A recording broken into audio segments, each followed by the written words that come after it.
3 years of pouring drinks and pretending I didn't have a past was supposed to make me invisible. That was the deal with witness protection.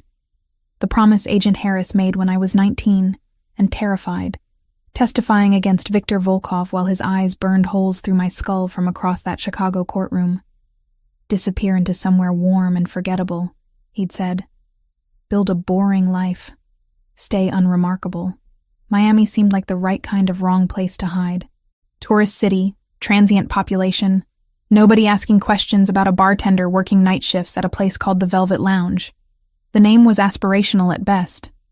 Velvet implied luxury we absolutely did not possess. The upholstery was vinyl, the lighting was dim to hide water stains, and the clientele ranged from lonely businessmen to college students ordering craft cocktails they couldn't properly appreciate. But it was mine in the way a routine becomes yours. I knew which regulars tipped well, which ones got handsy after the third bourbon, how to defuse arguments before they escalated. I'd memorized exit routes, kept my phone charged, maintained exactly 3 emergency contacts that would ring through to Agent Harris or his backup. Except 3 weeks ago, those numbers stopped working properly. Agent Harris called me on a Tuesday afternoon. Unusual because he typically only reached out monthly. Turner, I'm being transferred. Different division, different cases. Someone new will make contact within 48 hours. Wait, what do you mean transferred? You've been my handler for 8 years. Protocol change, budget restructuring. You'll be fine. New contact will have the verification phrase. The line disconnected before I could ask more. Friday came and went. No new contact. I tried the emergency number Saturday morning and got disconnected tones, voicemail boxes that were full. By Sunday, I'd convinced myself it was typical federal inefficiency. Some paperwork delay. Harris had always complained about bureaucracy. Still, instinct hummed beneath my calm exterior. The same instinct that kept me alive at 19, when I'd seen Viktor Volkov put a bullet through a man's skull in an alley behind a restaurant where I'd been taking out trash during my shift. I should have run then. Should have dropped the bag and sprinted back inside. Instead, I froze. And our eyes met across 15 feet of blood-spattered concrete. He'd smiled. Actually smiled. Like we were sharing a private joke instead of a murder. 3 weeks without proper handler contact wasn't panic-worthy yet. 3 weeks plus the small wrongnesses accumulating around me. That was different. The black sedan that appeared on my street 2 nights in a row, parked in the same spot with no one getting in or out. The man in the grocery store who seemed to be shopping without buying anything, who I noticed in 3 different aisles before he left empty-handed. The sensation of being watched during my walk home Thursday night, strong enough that I'd circled 2 extra blocks and used the side entrance. I'd survived 8 years by trusting irrational fear. Friday night at the Velvet Lounge, Marco gathered the staff before opening. 6 of us crowded into the storage room that doubled as a break room. "I'm selling the place," he announced. "Family back in Athens needs me. Buyers taking over immediately. You'll all keep your jobs if you want them." Change meant visibility.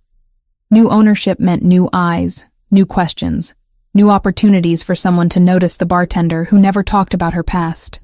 "Who bought it?" I asked. "Investment group out of New York. Representatives coming tonight to introduce himself. Be professional, forgettable, exactly competent enough to keep the job, but not interesting enough to remember." That evening, Miami staged a dramatic performance.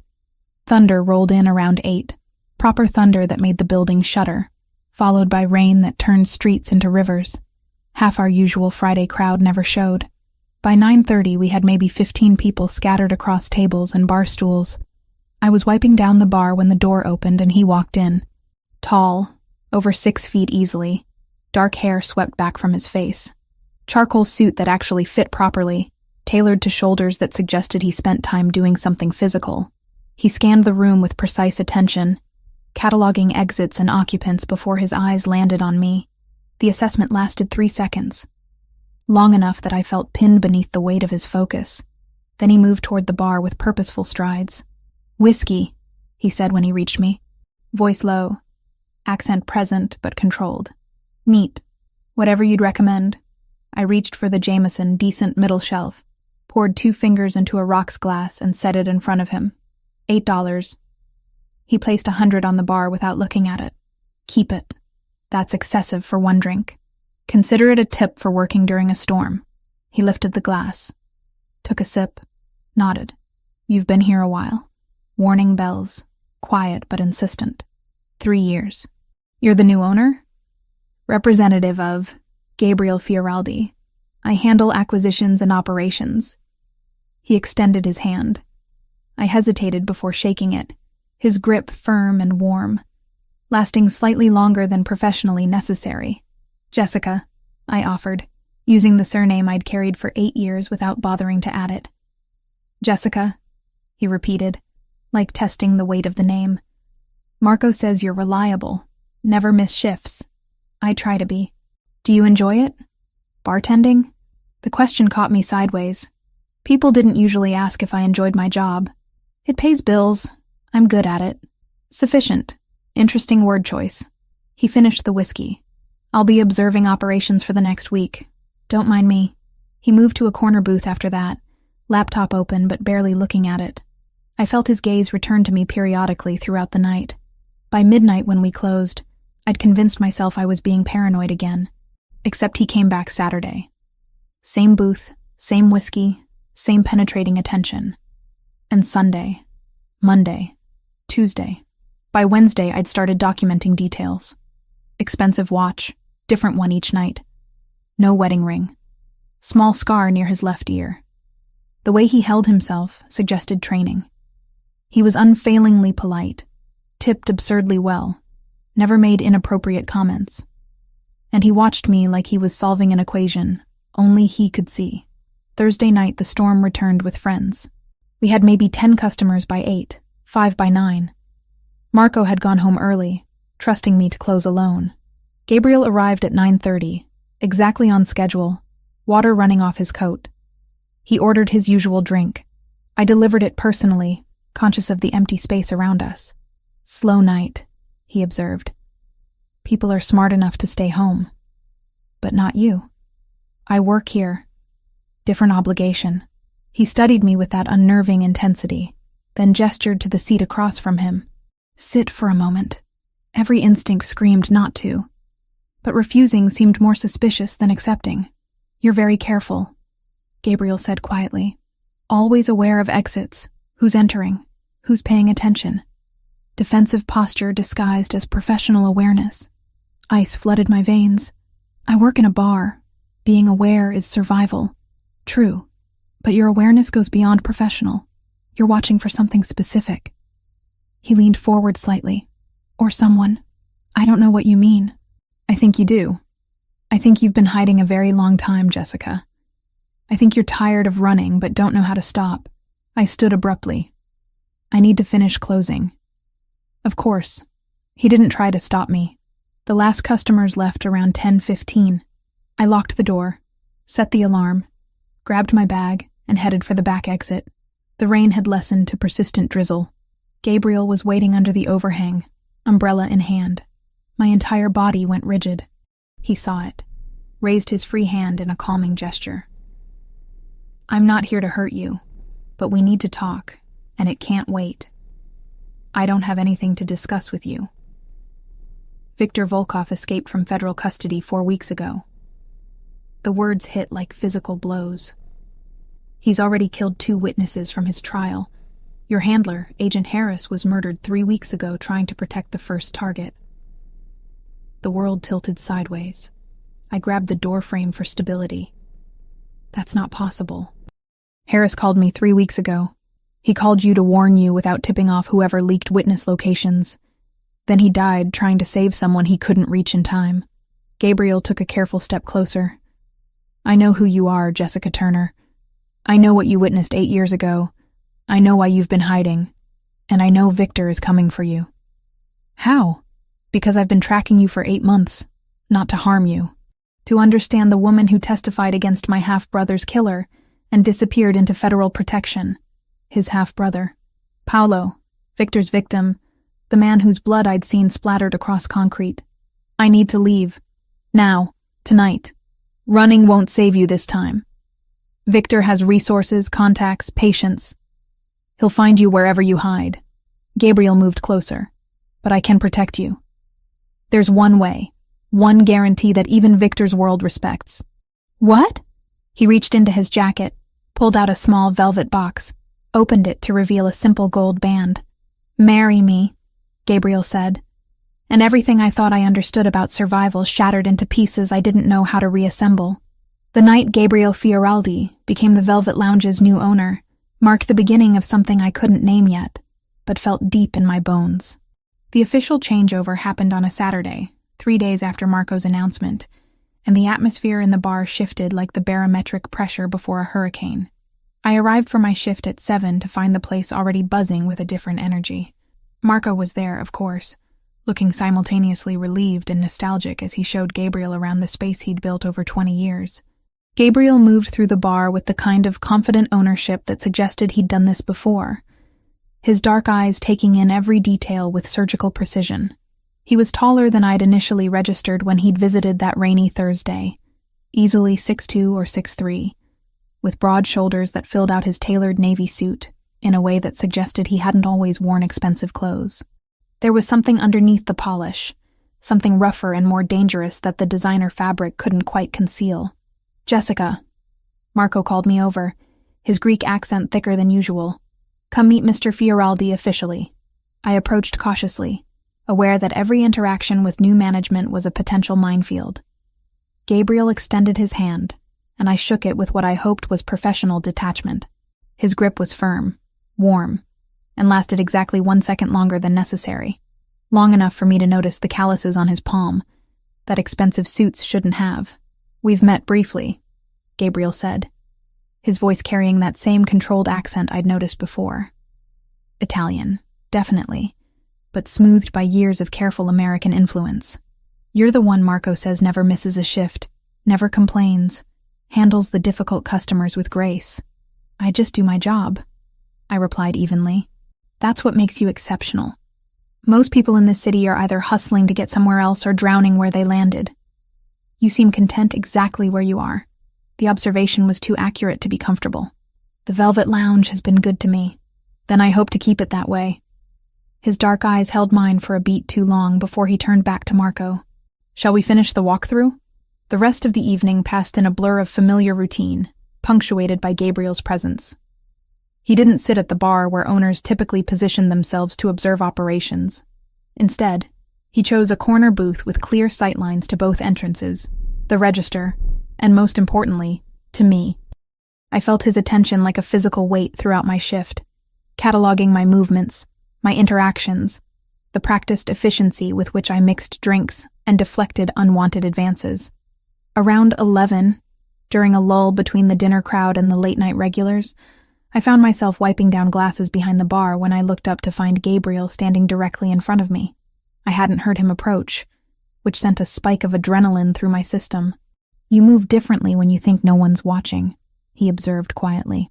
My hands stilled on the glass. Excuse me? More efficiently, less performance. You're good at your job, but you're better when you're not consciously playing the role of bartender. He tilted his head slightly, studying me like I was a painting in a museum. What are you really good at, Jessica? Pouring drinks, managing difficult people, remembering orders, surviving, he countered. That's what you're really good at. I recognize it because I see it in the mirror every morning. Before I could formulate a response that wasn't either a confession or an outright lie, a group of college kids stumbled in, loud and already drunk from wherever they'd been before. Gabriel stepped back smoothly, returning to his booth and his laptop that I suspected was more prop than actual work. He stayed until closing, watching Marco leave with misty eyes and promises to visit, watching the last customers filter out into the Miami night. When I flipped the close sign and began my nightly routine, he remained in his booth, fingers steepled, dark eyes tracking my every movement. You can leave, I said without looking at him. I've got a key. I close alone all the time. I'm the owner now. I want to understand the full operation. A pause. Including what happens when you think you're unobserved. I turned to face him directly. Nothing happens when I'm unobserved. I clean, I count the register, I lock up, I go home. It's not complicated. Everything about you is complicated. Gabriel stood, moving toward the bar with that same predatory grace. You're 27 years old, working a job that requires no background checks, living in a city where nobody asks questions. You have no social media presence, no digital footprint beyond basic utility bills. You pay cash for everything when you can. You've never called in sick in 3 years. Ice flooded my veins. You've been investigating me? Due diligence. I buy businesses. I learn about the people who make them run. He leaned against the bar, close enough that I could smell his cologne. Something expensive with notes of cedar and bergamot. But your absence of information is more revealing than most people's entire life stories. Maybe I just value privacy. Maybe. Or maybe you're hiding from something. Someone. His voice dropped lower. Question is whether I should be concerned about that someone walking through my door looking for you. I forced myself to hold his gaze, to not let the panic show. I'm not in any trouble. I just prefer to keep my personal life separate from work. Commendable. But here's the thing about people who've spent years hiding. They develop patterns. Little tells. Gabriel reached across the bar, not touching me, but close. You count exits reflexively. You position yourself to see entrances. You never sit with your back exposed. You assess every person who walks in within 3 seconds of their arrival. That's not privacy, Jessica. That's training. I've been working bars since I was 21. You learn to read people or you get hurt. True. But you read people like someone who's been professionally taught threat assessment. Military? Law enforcement? He paused, watching my face. Or witness protection. The words hung between us like a blade. I couldn't breathe. Couldn't think of a response that wouldn't confirm or deny in ways that would make everything worse. Gabriel's expression softened fractionally. I'm not your enemy, but I am curious about the woman who's become the heart of my newest acquisition. A woman who's clearly running from something but chose Miami, chose visibility in a public-facing job, chose to stay in one place for 3 years despite whatever she's afraid of. That takes either stupidity or incredible courage. Maybe I'm just stubborn. That too. He straightened, pulling back to a more professional distance. I'll be here most nights for the next couple weeks. Learning the rhythms, meeting regular customers, understanding what makes the Velvet Lounge work. That means you and I will be spending considerable time in proximity. I can handle it. I'm certain you can. You strike me as someone who can handle just about anything. Gabriel moved toward the door, retrieving his coat from the rack. But Jessica, if whatever you're running from shows up here, I need to know. Not because I'm concerned about my investment, though I am, because I prefer to know what threats might walk through my door. There's no threat. Then you have nothing to worry about. He paused at the door, looking back. Although I wonder why you're gripping that bottle like a weapon, if you're really as safe as you claim. I looked down to find my hand wrapped around a whiskey bottle, knuckles white. I set it down carefully, forcing my fingers to unclench. Lock up carefully, Gabriel said. Miami's not as safe as people pretend. Then he was gone, leaving me alone in the dim bar with my racing heart and the certain knowledge that Gabriel Fioraldi knew exactly what I was, even if he didn't know the specifics yet. Over the next 4 nights, Gabriel established a pattern. He arrived at 9:30 each evening, ordered a single whiskey neat, nursed it for hours while working on his laptop or making quiet phone calls in Italian. He tipped exactly 200%. He never got drunk. And he watched me with unwavering attention that made my skin prickle with awareness. On the second night, he struck up conversations with regulars, learning names and stories with the kind of genuine interest that made people trust him. By the third night, the old-timers were seeking him out, sharing gossip and neighborhood politics like he'd been there for years instead of days. On the 4th night, I made a mistake. It was subtle, the kind of thing most people wouldn't notice. A man came in around 10, mid-40s, nondescript features, ordering beer and watching the basketball game on the television above the bar. But something about his positioning was wrong. He sat facing the mirror behind the bottles, which gave him a view of the entire room, including me, and he never actually watched the game. His eyes kept returning to my reflection. I'd been trained to notice these things, had spent 8 years honing instincts that kept me breathing. Without thinking, I shifted my position behind the bar to eliminate his sightline, put my back to the solid wall instead of the open space, and checked the exits. Gabriel saw all of it. His eyes tracked from me to the man to the exits and back. An understanding dawned across his features like sunrise. When the man left 20 minutes later, Gabriel waited exactly 3 minutes before approaching the bar. Who was he? His voice was quiet but urgent. Just a customer. You evaluated him in 2 seconds, marked him as a threat, and adjusted your defensive posture.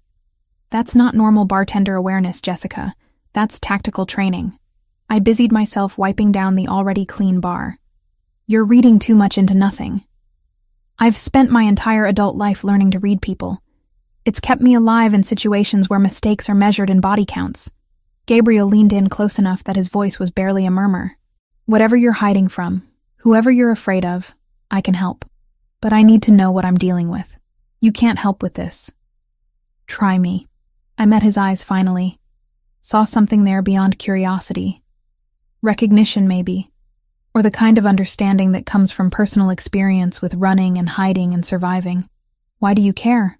I asked. You bought a bar. I work here. That's the extent of our relationship. Because I know what it looks like when someone's living on borrowed time. I've been that person. Gabriel pulled back slightly, giving me space. And because the woman who's been making my investment successful deserves better than looking over her shoulder every night wondering if this is when her past catches up. Before I could respond, my phone buzzed in my pocket. I pulled it out reflexively and froze. Unknown number. Text message.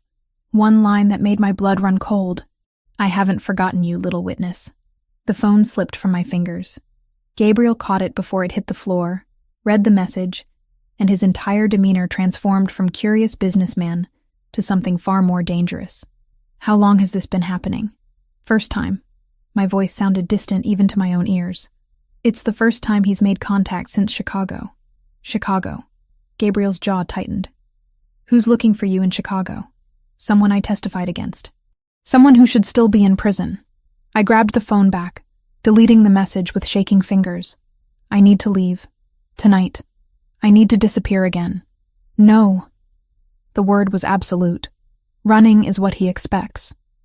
Running makes you vulnerable, isolated, easy to pick off when he finally corners you. Gabriel moved around the bar, invading my space in a way that should have felt threatening but somehow didn't. I have resources, protection, ways to keep you safe that federal bureaucracy can't match. You don't understand what you're offering. Then explain it to me. All of it. Starting with why someone in Chicago wants you dead, and ending with why you thought tending bar in Miami was a sustainable strategy. The last customers filtered out. I locked the door, flipped the sign, and for the first time in 8 years, considered telling someone the complete truth about that night in the alley, about Viktor Volkov, about the 26 months I'd spent looking over my shoulder waiting for retribution that I'd convinced myself might never come. Gabriel pulled out a chair at the nearest table, gestured for me to sit, and waited with a patience that felt infinite. His name is Viktor Volkov, I began. And I'm the reason he went to prison for murder. Gabriel drove us to a 24-hour diner on the edge of downtown, the kind of place where the fluorescent lights buzzed too loud, and the coffee tasted like it had been sitting since the previous shift. At 2 a.m, we were the only customers besides a trucker hunched over pancakes, and a woman reading a paperback novel with such intensity, I wondered if she was actually absorbing any words. We slid into a corner booth. Red vinyl cracked in places where duct tape held the stuffing inside. The waitress, somewhere in her 60s with hair dyed an improbable shade of copper, brought coffee without asking, and menus she clearly didn't expect us to read. "Take your time, sugar," she said, though her tone suggested the opposite. Gabriel waited until she retreated behind the counter before speaking. "Start from the beginning. Don't leave anything out." I wrapped my hands around the coffee mug, letting the heat anchor me to something tangible, while I excavated memories I'd spent 8 years trying to bury. I was 19, working at an Italian restaurant in Chicago, one of those places where the food was decent and the tips were good if you smiled at the right tables. My parents had died my senior year of high school, car accident on black ice, and the insurance money was enough for community college, but not much else. So I worked nights, took classes during the day, thought I had everything figured out. Gabriel listened without interrupting, his dark eyes fixed on my face with an intensity that would have felt invasive from anyone else. August 17th. Wednesday night. Late summer when Chicago gets sticky and humid, and everyone's temper runs short. I was closing, taking trash to the dumpster in the alley behind the restaurant. Should have been quick, in and out. But I heard voices. Two men arguing in that quiet, controlled way that means real violence is about to happen. The memory crystallized with the kind of clarity trauma provides. Viktor Volkov, though I hadn't known his name then, standing over a man who was begging in Russian or Ukrainian, or some language I couldn't identify, the streetlight catching the gun in Viktor's hand. The wet sound of a bullet entering flesh, the way the victim crumpled like a puppet with cut strings. I froze. Stupidest possible reaction, but my body just stopped working, and Viktor looked up and saw me standing there with a trash bag in my hands, probably looking exactly as terrified as I felt. I took a sip of coffee, bitter and too hot. He smiled. Actually smiled, like we were sharing a joke instead of a murder. Then he wiped his hands on a handkerchief and walked away like nothing had happened. But you reported it, Gabriel said quietly. I ran inside, called 911, told them everything I'd seen. The police came, found the body, found shell casings, started an investigation, and 3 days later, FBI agents showed up at my apartment saying I was in danger, that Viktor Volkov was connected to organized crime networks across the eastern seaboard, that witnesses against him had a habit of disappearing or recanting their testimony. The waitress reappeared with a pot of coffee, refilling both our mugs without comment before vanishing again. They offered witness protection. New name, new city, new life in exchange for testifying. I was 19 and terrified and had no family left to worry about. So I said yes, spent the next 6 months in protective custody, memorizing details, preparing for trial, learning how to be someone named Jessica Turner instead of whatever I'd been before. Gabriel's expression shifted almost imperceptibly. What was your real name? Does it matter? That person died when I watched Viktor put a bullet in a man's skull. Jessica Turner is who survived. I traced the rim of the coffee mug with one finger. The trial lasted 3 weeks. Viktor stared at me the entire time I testified. Never broke eye contact. Never showed emotion. His lawyer tried to tear apart my credibility, claimed I was lying for attention or money or some other invented motivation. But the evidence supported my testimony. The jury convicted, and Viktor got life without parole. 26-year sentence for first-degree murder. Gabriel murmured. I looked up sharply. How did you know that? Because Paolo Russo, the man Viktor killed that night, was my half-brother. The words landed like stones in still water. Son of my father's mistress. Born 6 years before me, to a woman in Naples my father visited twice a year when he claimed to be conducting business. I didn't know Paolo existed until after he died, when my father had to explain why he was flying to Chicago for the funeral of someone none of us had heard of. The air between us charged with implications I was still processing. Your father was connected to organized crime. Is connected. Antonio Fioraldi doesn't retire from family business. He just delegates more as he gets older. Gabriel's jaw tightened fractionally. Paolo was trying to build his own operation in Chicago, thought he could expand family influence without approval. Stupid and arrogant, but he was 28 and believed himself invincible. Viktor was sent to deliver a message about territorial respect. The message was a bullet. So you've been tracking me for 8 months because I testified against your brother's killer? Half-brother. And not quite. Gabriel pulled out his phone, swiped to a folder, and turned the screen to face me. Photographs filled the display. Grainy surveillance photos of a man who looked like Viktor, but with shaggier hair and a beard that obscured half his face. Newspaper articles with headlines about prison escapes. Crime scene photos I wish I hadn't seen. Viktor escaped from maximum security 4 weeks ago. Killed 2 guards during the breakout, both shot execution style. Gabriel swiped to the next image. 36 hours later, Marcus Thompson was found in his apartment in Cleveland. Throat cut, apartment ransacked. Marcus testified against Viktor as a forensic accountant who traced money laundering schemes. My hands started shaking. Gabriel reached across the table, steadied the coffee mug before I could spill it. 72 hours after that, Elena Rodriguez disappeared from her home in Philadelphia. She was a neighbor who witnessed Victor meeting with known associates before the murder. They found her body 3 days later in a warehouse outside the city. Another swipe, another crime scene I couldn't unsee. Tortured before she died. Victor wanted information about other witnesses. Agent Harris, I whispered. He called me 3 weeks ago saying he was being transferred.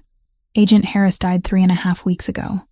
Single gunshot to the head in his car outside a coffee shop where he was meeting with the first witness. Victor made it look like a robbery, but the FBI knows better. Gabriel's voice was clinically calm, delivering devastating news with surgical precision.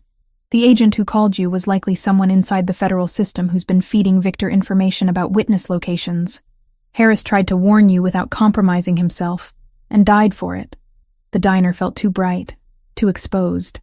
I looked around at the trucker, the woman with her book, the waitress wiping down counters, and wondered if any of them could be watching me, reporting back to Victor about the witness who'd survived this long. Why haven't you gone to the FBI yourself? I asked. If you've been tracking all this, you must have evidence. Because the FBI has a leak, possibly multiple leaks, and I don't know who to trust. Gabriel closed his phone, pocketed it. Because my family's business interests make federal agents uncomfortable, and approaching them about a fugitive hunting witnesses would invite scrutiny I can't afford. And because 8 months ago, when I started researching what happened to Paolo, I became curious about you. Curious. A 19-year-old girl with no connections to organized crime. No reason to risk her life testifying except that she saw something horrible and couldn't stay silent. That kind of courage is rare. He paused. I wanted to understand who you were. Started with public records, moved to hiring investigators to track Jessica Turner's movements, eventually found you here in Miami pouring drinks and pretending you didn't have a past. That's stalking. That's due diligence before making a business acquisition. Gabriel's mouth quirked in something that wasn't quite a smile. I'd already planned to buy the Velvet Lounge as an investment property. Discovering you worked there was convenient coincidence. Finding out Victor had escaped changed my timeline for making contact. The pieces were assembling into a picture I didn't want to see. You think Victor knows where I am. I think Victor is systematically eliminating everyone who testified against him, and you're the primary witness. The one whose testimony was most damaging, most detailed, most impossible to discredit. Gabriel leaned forward, voice dropping lower. He'll save you for last because you're the biggest threat. But he's coming. And when he gets here, federal protection won't be sufficient. So what are you offering? Private security? A safe house? Something Victor's world understands and respects universally. Gabriel reached into his jacket, pulled out a small velvet box, and set it on the table between us. Marriage. To someone with family connections strong enough that killing you would start a war nobody can afford. I stared at the box like it might contain a live grenade. That's insane. That's survival.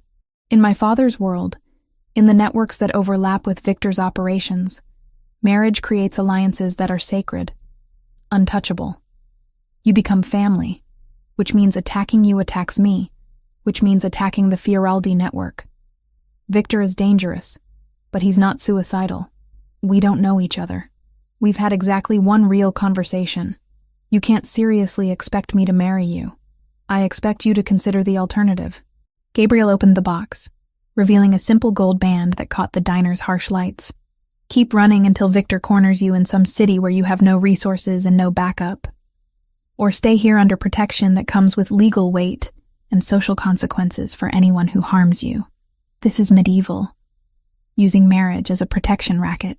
Welcome to the world that killed my half-brother and has been hunting you for 8 years. Gabriel's expression was completely serious. I'm not asking you to love me. I'm not asking for anything beyond the legal contract and public appearance of marriage. You stay in my apartment, you get 24/7 security, you continue working at the lounge if you want or find different employment if you prefer. We maintain separate lives with one crucial difference. The ring on your finger that tells Victor killing you means starting a war with people who have longer reach and deeper pockets than he does. The waitress reappeared, asking if we wanted food. Gabriel ordered eggs and toast neither of us would eat. I asked for pancakes I had no appetite for. She left again, and the silence stretched between us. Why would you do this? I finally asked. Risk your family's reputation, your business interests, your entire life for someone you've been stalking for 8 months? Because Paolo was my brother, and the woman who made sure his killer went to prison deserves to live long enough to build an actual life. Gabriel closed the box, pushed it across the table toward me, and because I've spent my entire adult life watching people get consumed by the world my father built. If I can keep one person from becoming another casualty, maybe that matters. I picked up the box, felt the weight of it in my palm. Inside was a future I'd never imagined, with a man I barely knew, protected by the very world I'd been running from. I need to think about it. You have until tomorrow noon. After that, I'm moving you to a secure location with or without your cooperation, because Victor sent that text message for a reason. He wants you scared and running, which means he's close enough to track your movements. Gabriel pulled out his wallet, left cash on the table for food we wouldn't finish. I'll drive you home. You'll pack essentials. Tomorrow morning you'll either call me accepting my offer, or I'll have security pick you up anyway. That's not really giving me a choice. No, he agreed. It's not. Because I've seen the crime scene photos of what Victor does to witnesses he catches, and I'm not interested in seeing you become the next set of images in an FBI file. We left the diner as the sun started bleeding orange across Miami's skyline. Gabriel drove me back to my apartment building, a converted warehouse with questionable plumbing and neighbors who mostly minded their own business. He walked me to my door despite my protests, checked inside with professional efficiency that suggested he'd done this before. Lock everything. Don't answer the door for anyone. I'll have someone watching the building until morning. He handed me a business card with a phone number written on the back. My personal line. If anything happens, anything at all, you call immediately. Okay. He turned to leave, then paused in the doorway. Jessica, I know this is insane. I know I'm asking you to trust a stranger with your life, but I've never let anyone under my protection get hurt, and I don't plan to start now. Then he was gone, and I was alone in my apartment with a velvet box containing a marriage proposal from a MAFIA boss who'd been tracking me for months because I'd witnessed his half-brother's murder. I set the box on my kitchen counter and stared at it until sunrise painted my walls gold and pink, wondering if survival was worth the price Gabriel was asking me to pay. I didn't sleep. Couldn't. Instead, I sat on my couch with every light in the apartment blazing, the velvet box open on the coffee table, and my laptop searching for information about Viktor Volkov that the FBI had probably classified or scrubbed from public access. What I found was worse than I'd imagined. Viktor wasn't just connected to organized crime. He was a specialist, a cleaner, the person criminal networks hired when they needed someone eliminated quietly and thoroughly. Born in Vladivostok, trained in military intelligence before the Soviet Union collapsed, then freelanced his particular skills to whoever could afford his rates. The murder I'd witnessed in Chicago was supposed to be a professional execution, clean and untraceable. My presence had turned it into evidence. By 4 a.m, I'd read everything available about the 2 witnesses Victor had already killed. Marcus Thompson, 43, married with 2 kids, worked as a forensic accountant, and had traced money laundering schemes back to Victor's employers.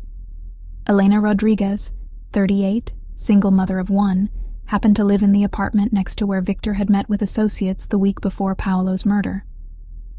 Both had been in federal protection. Both had been found within days of Victor's escape. I pulled up the photo Gabriel had shown me at the diner, the crime scene image I wished I could unsee, Elena's body positioned deliberately, a message to anyone else thinking about testifying. Victor didn't just kill his targets. He made examples of them. At 6 a.m, as gray dawn light started filtering through my windows, I found it. An envelope that had been slipped under my door sometime during the night, standard white paper with no markings. Inside was a single photograph, aged and creased like it had been carried in someone's pocket for years. It was me, 19 years old, coming out of the courthouse after testifying, federal agents flanking me on both sides. Someone had drawn a red X over my face in marker, the kind of deliberate defacement that communicated clear intent. My hands shook holding the photograph. Victor had been here, not just in Miami, not just in my neighborhood, but at my actual door, while I'd been sitting 3 feet away researching his methodology. He could have killed me then. Could have kicked in the flimsy door and finished what he'd started 8 years ago. But he hadn't. Because Victor didn't just want me dead, he wanted me terrified first. I grabbed my phone, dialed the number Gabriel had written on his business card. He answered on the second ring, voice alert despite the early hour. Jessica. He was here. At my apartment. Last night while you and I were talking, he left something under my door. The words tumbled out too fast. A photograph from Chicago with my face marked out. He knows exactly where I live, Gabriel. He's been watching me. Get out, now. Don't pack, don't hesitate. Just leave the apartment immediately and walk to the corner of 5th and Washington. I'll have someone there in 3 minutes. I need my things. I can't just leave everything. Your things are replaceable. You're not. His voice carried absolute authority. 3 minutes, Jessica. Move. I grabbed my purse, my phone, the photograph because evidence mattered, and ran. Took the stairs instead of the elevator, burst out the side exit into humid Miami dawn, and sprinted the 2 blocks to 5th and Washington without looking back. A black SUV with tinted windows pulled up exactly as I reached the corner. The passenger door opened from inside. Get in, a voice said. Male, gravelly, carrying the weight of someone accustomed to being obeyed. I hesitated for half a second before climbing into the vehicle. The man in the driver's seat was maybe 50, built like a boxer who'd stayed in shape, with a scar bisecting his left eyebrow, and eyes that catalogued me efficiently. Vincent, he said by way of introduction. Mr. Fioraldi's head of security. We're taking you somewhere safe until he can meet us. Where? Hotel in Coral Gables. Private suite, registered under a business account that has no connection to your name. You'll stay there until Mr. Fioraldi makes arrangements. Vincent pulled into traffic with the practiced ease of someone who knew Miami's patterns intimately. Did anyone follow you from your apartment? I don't think so. I didn't see anyone. Doesn't mean they weren't there. Victor Volkov is professionally trained in surveillance. If he wanted to track you without being noticed, you wouldn't see him until he wanted you to. The statement didn't exactly comfort me. I clutched my purse in my lap, watching the city slide past through tinted windows, feeling like I'd stepped off a cliff and was still waiting to hit ground. The hotel was exactly as Vincent described. Upscale but not ostentatious. The kind of place business travelers chose for convenience rather than luxury. He walked me through a side entrance that bypassed the main desk, up a service elevator to the 8th floor, and into a suite that probably cost more per night than I made in a week. Lock everything. Don't order room service. Don't answer the door unless you verify through the peephole that it's me or Mr. Fioraldi. There's food in the kitchenette, toiletries in the bathroom, clothes in the closet that should approximately fit. Vincent handed me a key card and a phone, newer model than the one I carried. This phone is clean, encrypted, untraceable. Mr. Fioraldi's number is programmed in. Use it instead of your personal device. How long do I need to stay here? Until Mr. Fioraldi determines the next step. Could be hours, could be days. Vincent moved toward the door. For what it's worth, you made the right choice running. Victor showing up at your apartment means he's in the endgame phase. Whatever you decide about Mr. Fioraldi's offer, you can't go back to your old life. That option ended the moment Victor left that photograph. Then he was gone, and I was alone in a hotel suite that smelled like lemon furniture polish and recycled air, wearing yesterday's clothes and clutching a photograph of my 19-year-old self marked for death. I showered in water hot enough to scald, scrubbing away the feeling of being watched that clung to my skin. The clothes Vincent mentioned were folded neatly in the closet, still had tags attached. Simple pieces in muted colors. Nothing flashy or memorable. Practical choices made by someone who understood the need to blend in. Everything fit perfectly, which meant Gabriel had been studying me longer and more carefully than I'd realized. The observation should have felt invasive, but instead registered as thorough. Gabriel didn't do anything halfway, including protecting a witness who'd helped convict his half-brother's killer. The encrypted phone buzzed around 9. Text message from a number I didn't recognize but assumed was Gabriel. Meeting with associates this morning to arrange security protocols. We'll come by the hotel at noon to discuss next steps. Don't leave the suite for any reason. I typed back a simple acknowledgement, then spent the next 3 hours researching everything I could find about Gabriel Fioraldi, using the hotel's Wi-Fi and my old phone that I'd turned off immediately after Vincent's warning. Gabriel was 34, born in Naples and moved to the United States when he was 12 after his father established operations in Miami. Educated at Columbia, degree in business and economics, worked in legitimate real estate development before taking over his father's more complicated interests 5 years ago, when Antonio Fioraldi had a stroke that left him partially paralyzed. On paper, Gabriel was clean. Property investments, restaurant partnerships, import-export businesses that probably involved some creative accounting, but nothing explicitly illegal. The kind of portfolio that let him move in legitimate business circles while maintaining connections to his father's less savory networks. Between the lines, in the gaps where information should have been but wasn't, lived a different story. Gabriel had been questioned twice by federal authorities about associates who later turned up dead. He'd been present at meetings where FBI surveillance suggested organized crime discussions were happening. His name appeared in sealed court documents connected to racketeering investigations that never quite produced charges. He was everything I'd been taught to avoid, running from, terrified of, and he was offering to marry me to keep me alive. The knock at noon was precise. 3 measured raps that announced themselves without urgency. I checked the peephole, saw Gabriel standing in the hallway wearing a charcoal suit and an expression of controlled concern, and unlocked the door. He entered with the same efficiency Vincent had shown, checking the suite's layout and sightlines before turning his full attention to me. "Show me the photograph." I handed it over. He studied it for a long moment, jaw tightening fractionally as he processed the implications. "This is from the day you testified. I remember seeing news coverage, the federal agents escorting you out through the side entrance to avoid reporters." Gabriel set the photograph on the coffee table like evidence in a case he was building. "Victor kept this for 8 years, carried it as a reminder of unfinished business. He wants me scared. He wants you isolated and vulnerable. Fear is just the tool he's using to achieve that." Gabriel sat down on the couch, gestured for me to take the chair across from him. "I've spent the morning making arrangements. Private security team around the clock, safe transportation, secure locations. But all of that requires your cooperation, which means I need your answer. About marriage. About survival. Marriage is just the mechanism." He pulled out the velvet box again, the ring inside catching light from the suite's windows. "I'm not asking you to love me. I'm not asking you to pretend this is anything other than a strategic alliance. But I am asking you to trust that I can keep you alive when federal protection has already failed twice." I stared at the ring, at the simple gold band that represented a future I'd never imagined. What happens after?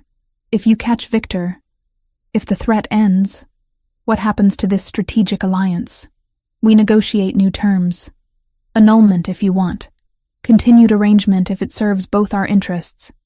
Actual relationship if something develops organically. But that's a conversation for when you're not actively being hunted.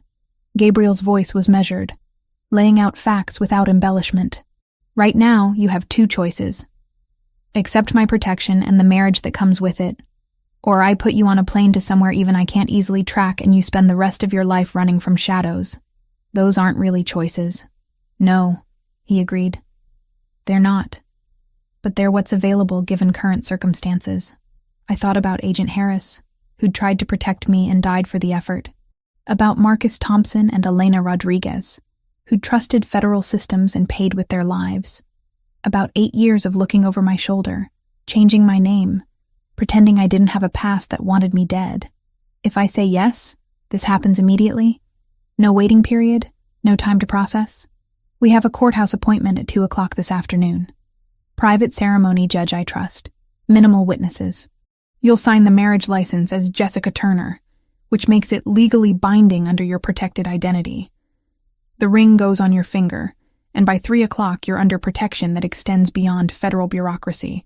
And I move in with you. Into my apartment, yes. Separate bedroom, separate space, whatever boundaries you need to feel secure. But we maintain the appearance of a legitimate marriage, which means being seen together in public occasionally, attending events as a couple, presenting unified front to anyone checking whether this is real. I picked up the photograph Victor had left, studied my 19-year-old face marked for death. That girl had been brave enough to testify despite knowing the consequences. She deserved better than dying in a hotel room waiting for a killer who'd spent 8 years planning revenge. Okay, I said. "I'll marry you." Gabriel's expression didn't change, but something in his posture relaxed fractionally. He stood, extended his hand formally like we were sealing a business deal, rather than binding our lives together. "You won't regret this decision." "I already regret it, but it's still the right choice." "Fair enough." He checked his watch. Expensive piece I didn't recognize the brand of. "Vincent will bring appropriate clothing for the ceremony. Nothing elaborate, just professional attire that photographs well if anyone decides to check public records. We'll leave here at 1:30, take separate cars to avoid obvious connection, and meet at the courthouse side entrance." This all feels surreal. That's shock processing trauma. It'll fade once immediate danger passes and you adjust to new circumstances. Gabriel moved toward the door, paused with his hand on the handle. "Jessica, I know you don't trust me yet. I know this entire situation violates every instinct you've developed about staying invisible and avoiding connections. But I'm good at protecting what's mine, and as of 2 o'clock this afternoon, you'll be legally mine to protect." The possessive phrasing should have triggered alarm bells. Instead, it registered as comforting in a way I didn't want to examine too closely. Vincent arrived at 1 with clothing as promised.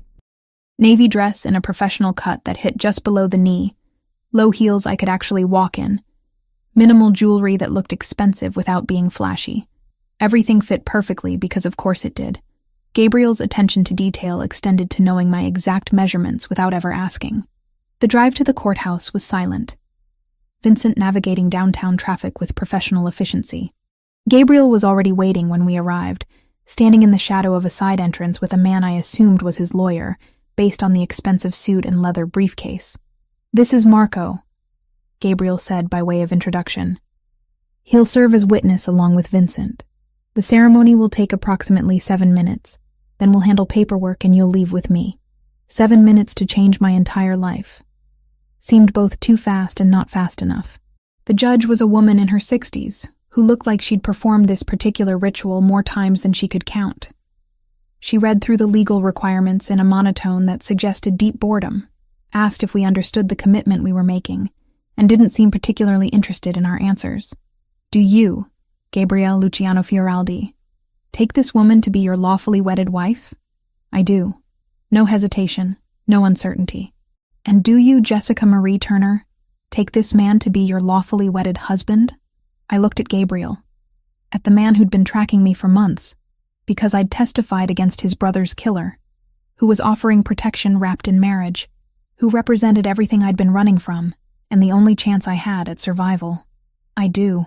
The judge pronounced us married with the same disinterested efficiency she'd used throughout the ceremony. Gabriel slid the ring onto my finger, the gold band warm against my skin like it had been waiting for this moment. He leaned in for the traditional kiss, brief and chaste, and utterly devoid of romance. "Congratulations," the judge said, already reaching for the next file on her desk. "Next." And just like that, I was married to a man I barely knew, wearing a ring that marked me as protected property in a world I'd spent 8 years trying to escape, betting my survival on a strategic alliance that couldn't possibly end well. Gabriel's apartment occupied the entire 23rd floor of a high-rise overlooking Biscayne Bay. Floor-to-ceiling windows offered panoramic views of water that shifted from turquoise to deep blue depending on the light. The furniture was expensive but comfortable, the kind of understated luxury that came from having money so long you stopped trying to prove it. "Your room is down this hall," Gabriel said, leading me past his office and what appeared to be a home gym. "Private bathroom, walk-in closet, everything you should need. Vincent had your belongings moved from your apartment this morning. I took the liberty of having him collect everything rather than making you go back." The bedroom was larger than my entire previous apartment. King-sized bed with gray linens, seating area by the window, original artwork on the walls. And in the corner, incongruous but somehow perfect, my grandmother's quilt folded across a chair, my small collection of books arranged on a shelf, my few personal items carefully placed like they'd always belonged here. I asked Vincent to include anything that seemed personally significant, Gabriel said from the doorway. "If he missed something, let me know and I'll have it retrieved." "This is fine." More than fine. I touched the quilt, felt tears threatening and forced them back. "Thank you for bringing my things. You're my wife now. Your comfort matters." He checked his watch again. "I have a meeting this evening that can't be postponed. There's food in the kitchen, my office is off limits, but the rest of the apartment is yours to explore. If you need anything, my direct number is programmed into the secure phone. What do I do now? Whatever you want, within reason. Read, watch television, sleep if you can. Adjust to being safe for the first time in 8 years." Gabriel's expression softened almost imperceptibly. "You've survived a long time by running, Jessica. You can stop now. That's what this marriage guarantees." He left me alone in my new bedroom, in my new life, wearing a wedding ring I hadn't asked for but desperately needed. I sat on the edge of the bed, feeling the expensive mattress compress beneath me, and tried to convince myself that marrying a mafia boss to escape an assassin was a reasonable survival strategy. Through the windows, Miami spread out in golden afternoon light, beautiful and dangerous and utterly indifferent to the choices we made to stay alive. I wondered how long it would take before this started feeling normal, or if Gabriel's protection would just be another kind of cage with better furniture and more complicated locks. The ring caught light, glinting with deceptive simplicity. I was married, to Gabriel Fioraldi, for better or worse, in danger and in safety. Until Victor was caught, or I was dead. I hoped it would be the former. 3 weeks of living with Gabriel established rhythms I hadn't anticipated. He left for work before 7 most mornings, returning anywhere between 9 at night and 2 in the morning, depending on what he vaguely described as business obligations. I didn't ask for details. Plausible deniability felt safer than confirmed knowledge about whatever kept him occupied. The apartment became familiar in increments. I learned which floorboards creaked, where the sun hit hardest during afternoon hours, the precise angle needed to coax the espresso machine into cooperation. Gabriel had shown me the basics that first morning, patient as I fumbled with knobs and pressurized steam, and now I could produce something approaching decent coffee without scalding myself. He'd arranged freelance design work through contacts he claimed were legitimate, though I suspected at least some operated in gray areas where business and family interest blurred. The projects were simple enough: logo designs for restaurants, branding packages for import companies, website layouts for businesses that might or might not be fronts for money laundering. I didn't examine too closely. The work paid well, kept my skills sharp, and filled hours that would otherwise stretch empty and anxious. Mornings developed a pattern. I'd wake around 6:30 to find Gabriel already dressed, usually in the kitchen with his tablet and first cup of espresso, dark hair still damp from his shower. He'd nod acknowledgement without speaking, comfortable with silence in a way that took me days to adjust to. Most people felt compelled to fill quiet spaces with conversation. Gabriel seemed to prefer the absence of unnecessary words. By the second week, I'd started making coffee for both of us. Small gesture, barely worth mentioning, but Gabriel noticed. I'd catch him studying me when he thought I wasn't looking, expression calculating like he was solving an equation that kept producing unexpected variables. "You take yours with cream," he observed one morning. "2 sugars. But you didn't the first few days." I was being polite. Didn't want to seem demanding. "This is your home now. Be demanding." He returned to his tablet, scrolling through what looked like financial reports. "I prefer people who state their actual preferences rather than performing politeness." I filed that information away with the other details I was accumulating about Gabriel Fioraldi.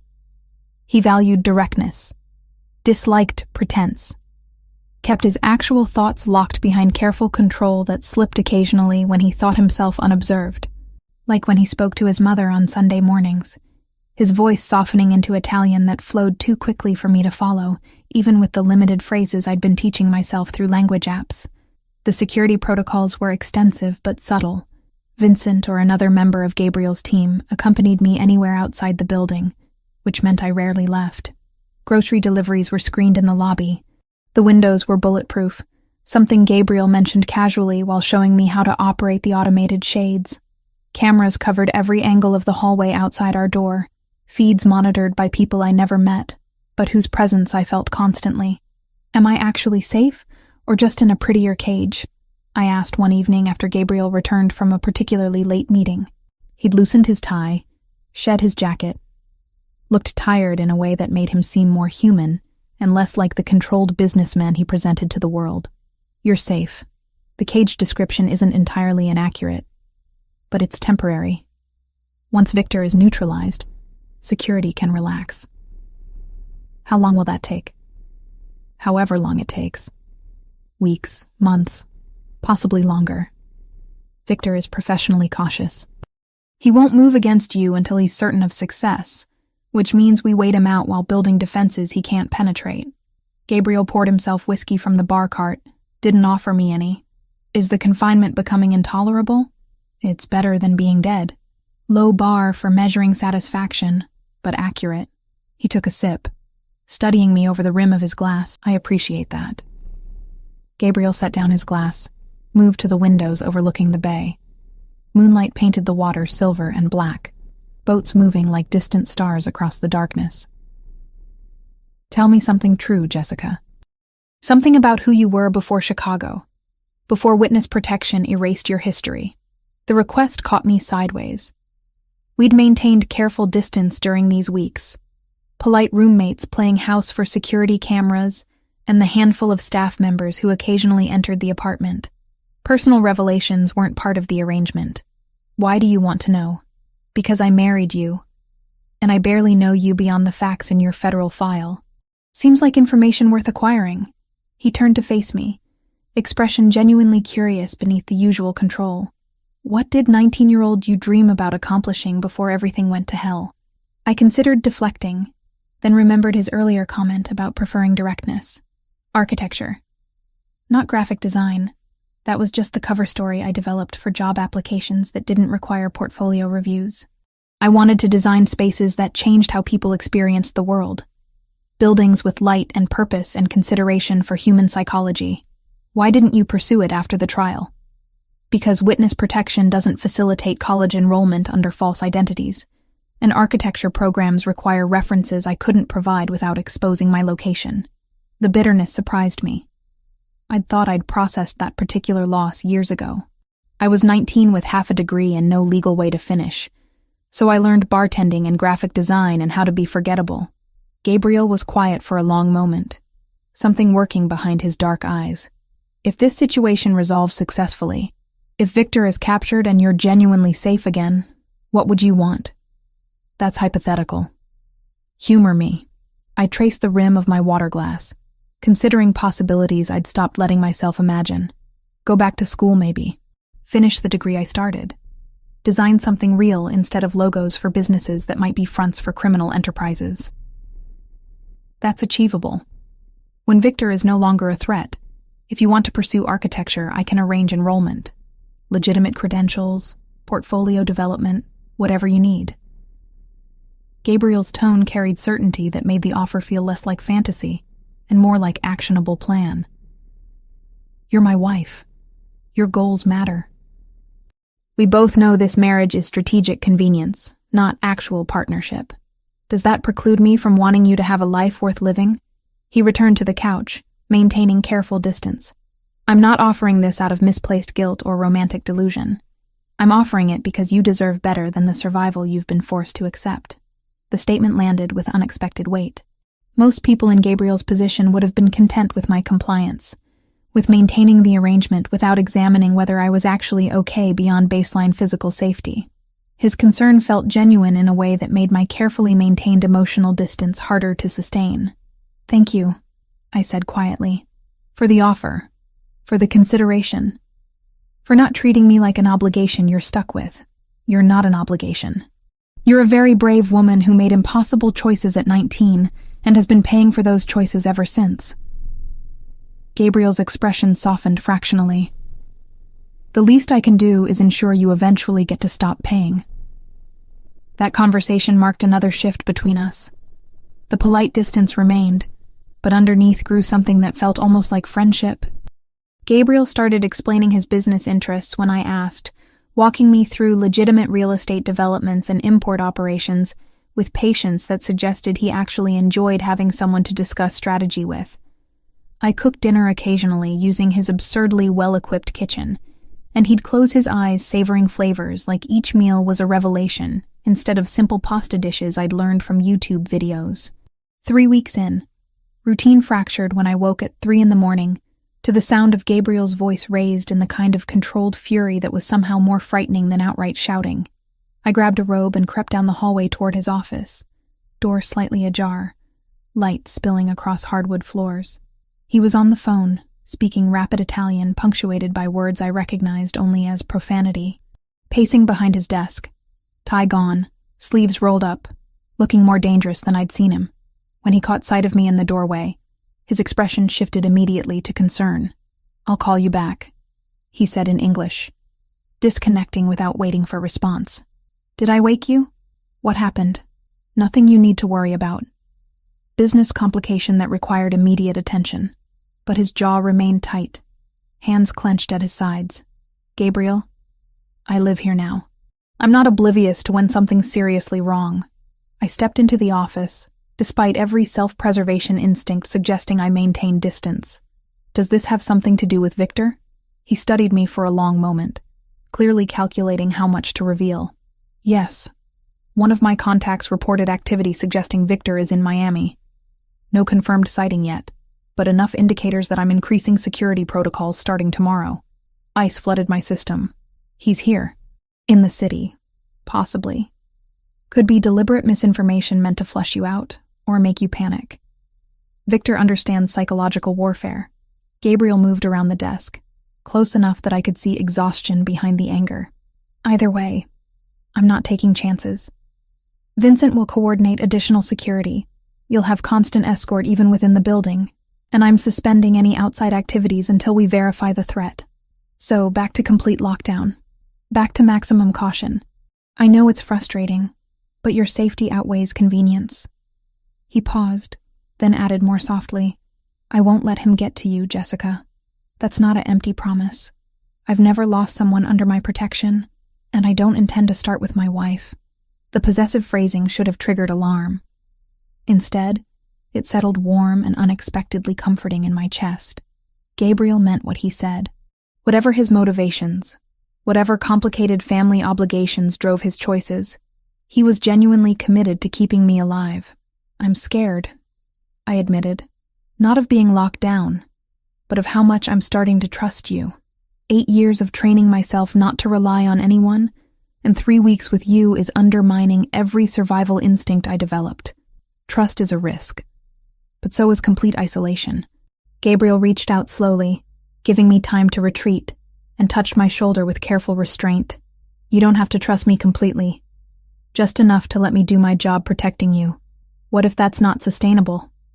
What if I start relying on you and then this arrangement ends, and I've forgotten how to survive alone? Then we'll address that when circumstances change. But right now, in this moment, you're not alone. That matters more than hypothetical future complications." His hand dropped away, professional distance reasserting. "Go back to bed. Try to sleep. I'll be monitoring the situation, but there's nothing productive you can do at 3 a.m. besides rest." I returned to my room but didn't sleep. Instead, I lay in expensive sheets, watching Miami's lights through bulletproof windows, and wondering when survival had started feeling like something more complicated than just staying alive. Gabriel was dangerous, connected to networks that had terrified me for 8 years. And somehow he'd become the thing standing between me and Victor's carefully planned revenge.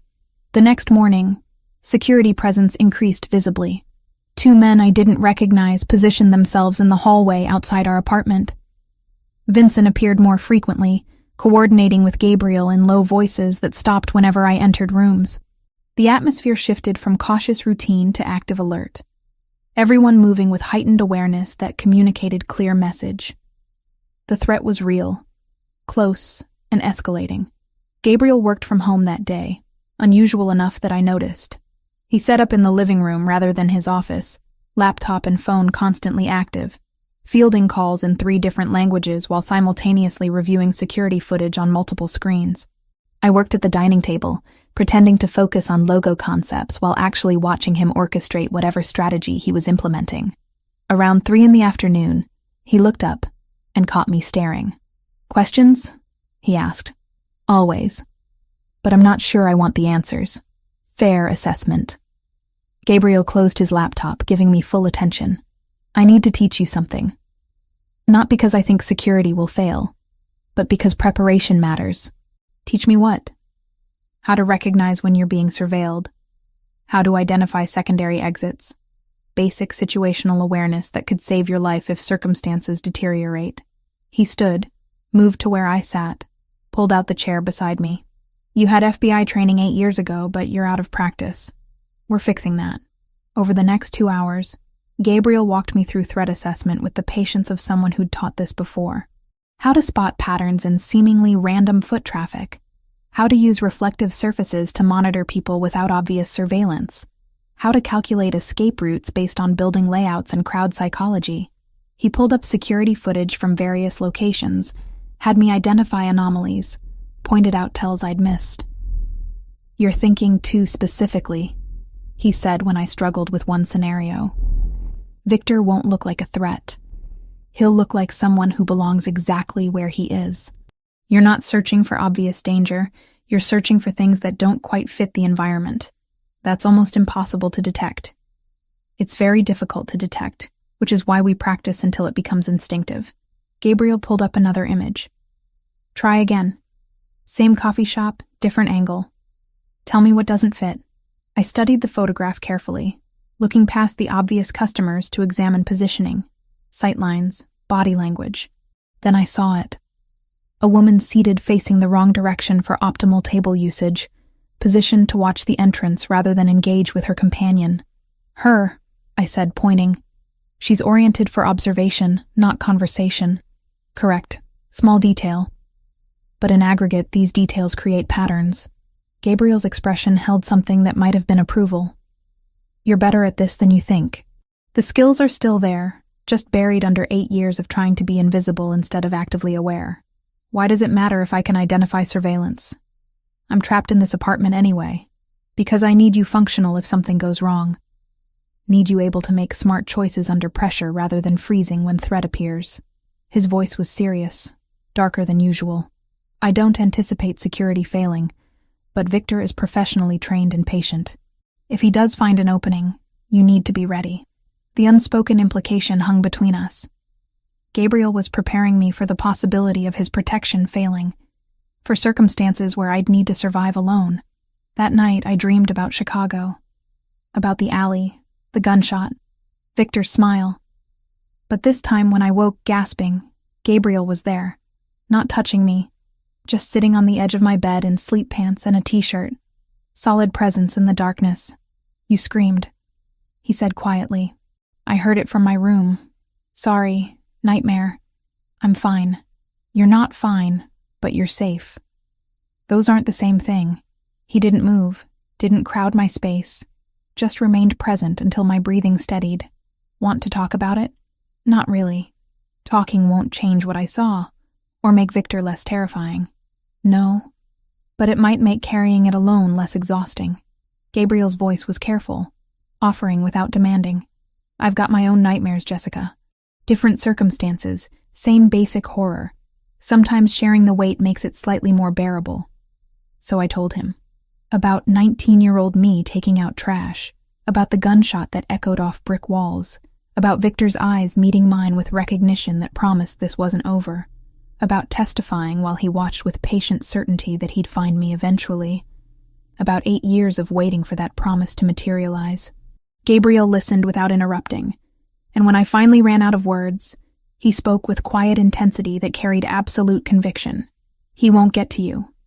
That's not empty reassurance.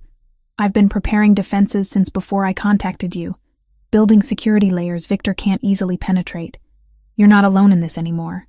I'm starting to believe that, which terrifies me almost as much as Victor does. Trusting people is terrifying, but so is dying alone because you wouldn't accept help. Gabriel stood, moved toward the door. Try to sleep. I'll be down the hall if you need anything. Gabriel, I said before he could leave. Thank you for coming when I screamed, for listening, for giving a damn whether I'm okay beyond baseline survival. Nobody's done that since I was 19. Then everyone else was failing you. His silhouette paused in the doorway. Get some rest. Tomorrow I'm teaching you emergency protocols, and you'll need to be sharp. He left me alone in the darkness, and for the first time in 3 weeks, the isolation felt less like imprisonment and more like shelter. Gabriel was dangerous, morally complicated, connected to violence I'd spent years avoiding. But he was also genuinely trying to keep me alive, and that mattered more than all the reasons I should maintain careful distance. I wondered when protection had started feeling like partnership, when survival had started feeling like something worth pursuing beyond just avoiding death. The ring on my finger caught moonlight, simple gold band that represented far more complexity than I'd anticipated when I'd agreed to this arrangement. 3 weeks married to Gabriel Fioraldi, and I was starting to forget what isolation felt like. Starting to imagine futures that extended beyond immediate danger. Starting to trust someone in ways that made survival feel less lonely and infinitely more complicated. The video arrived on a Thursday morning while Gabriel was in his office handling business calls. I was working on a branding project in the living room when my encrypted phone buzzed with a notification from an unknown sender. The message contained a single video file. No text, no explanation. I should have waited for Gabriel. Should have called Vincent. Should have done literally anything except click play on a file from an unidentified source. But curiosity and the particular brand of stupid bravery that got me into this situation 8 years ago won out over caution. The video was grainy, shot from a distance with a telephoto lens. It showed the front entrance of Gabriel's building, timestamp from 2 days ago, and there we were. Gabriel's hand at the small of my back, guiding me toward the car where Vincent waited. The footage was steady, professional, the work of someone with surveillance training. It played for 15 seconds before cutting to black text on white background. I know where you sleep, little witness. Protection means nothing when I'm patient. My hands shook, holding the phone. Victor wasn't just in Miami. He'd been outside the building, watching, recording, close enough to capture clear images through expensive camera equipment. All of Gabriel's security. All the protocols and armed guards and bulletproof windows. And Victor had still gotten within shooting distance. I walked to Gabriel's office on legs that felt disconnected from my body. Knocked once. Didn't wait for invitation before entering. He was on the phone speaking Italian, but took one look at my face and immediately switched to English. I'll call you back. He disconnected, rising from his desk. What happened? I handed him the phone without speaking, watched his expression shift from concern to cold fury as he watched the video, his jaw tightening with each second. When did you receive this? 2 minutes ago. Unknown number, untraceable probably. My voice sounded distant even to my own ears. He was right there, Gabriel. 20 feet from your building entrance. How did security miss him? Because he's professionally trained in remaining invisible, and we were focused on different threat vectors. Gabriel replayed the video, studying the angle and quality. This was shot from the parking garage across the street, 4th or 5th level based on elevation. Somewhere security cameras have blind spots, so he found a weakness in your defenses. He found one angle in hundreds. Doesn't mean he can exploit it for actual attack. But Gabriel's tone carried less certainty than his words. He forwarded the video to someone, typed rapid instructions I couldn't see. Vincent will review all footage from the past week, identify any other surveillance we missed. We're increasing protocols again, limiting your visibility further. I'm already barely leaving the apartment. How much more limited can we get? You don't leave at all until we locate Victor or confirm he's moved on. Gabriel set the phone down, moved around the desk to where I stood.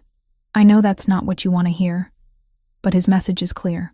He's escalating, moving from distant threats to active surveillance. That means he's preparing for endgame. The clinical way he described my potential murder made me want to laugh or scream or both. So I'm trapped here indefinitely while he circles closer. You're protected here while we locate and neutralize the threat. Different framing, same reality. Gabriel's hand lifted like he wanted to touch my shoulder, then dropped. I won't let him get to you, Jessica. But I need you to cooperate with security even when it feels suffocating. Cooperate how? I already do everything Vincent tells me. I don't leave without escort. I barely exist outside these walls. Frustration I'd been suppressing for weeks bubbled over. I'm tired of being passive, tired of waiting for Victor to decide when and how he kills me. There has to be something I can do besides hide, and hope your protection holds. You survived 8 years by being smart and cautious. Don't abandon that strategy now because frustration is making you reckless. I'm not talking about being reckless. I'm talking about being active instead of reactive. I grabbed my phone back, pulled up the video again. I know Victor. I watched him kill someone, sat through weeks of his trial, memorized his mannerisms and patterns because studying him was the only way to process what I'd witnessed. I know things about him that your security team doesn't. Gabriel studied me with that calculating expression I'd learned meant he was reassessing variables. What kind of things? Behavioral patterns. The way he prepares for operations, how he scouts locations, what tells he has when he's lying or stressed. I'd spent 8 years trying to forget those details, but they were carved into memory with the permanence of trauma.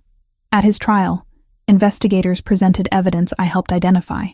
Small things his defense attorney couldn't explain away because I'd noticed them in those 15 seconds in the alley. You're saying you want to help actively identify and locate him. I'm saying I should be part of the strategy instead of just the asset being protected.